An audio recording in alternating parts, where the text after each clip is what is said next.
Da questa tornata elettorale possiamo trarre molti elementi di riflessione.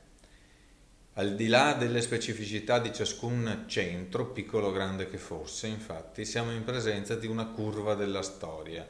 Assistiamo alla difficoltà sistemica del PD, assistiamo alla quasi sparizione di Forza Italia, ossia dei due attori principali dell'ultimo quarto di secolo della scena politica italiana e anche veneta, per la verità.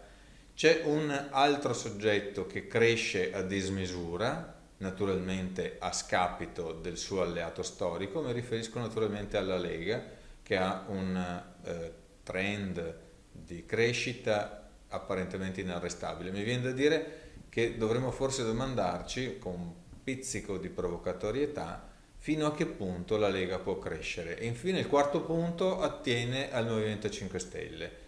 Quando il candidato sindaco dei 5 Stelle a Treviso dichiara che il 4% gli sembra tutto sommato un buon esito, naturalmente sta anche dandosi un orizzonte, tenendo conto che i 5 Stelle sono al governo a Roma con la Lega, teoricamente dovevano godere di una spinta, di un'onda favorevole.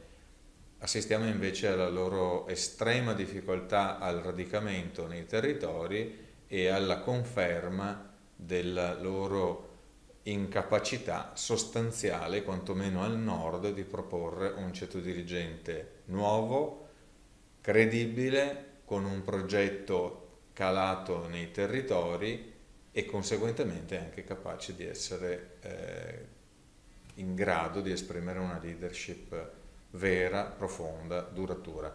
Siamo nel mezzo di un passaggio, quindi, dove c'è solo un vincitore, ed è la Lega.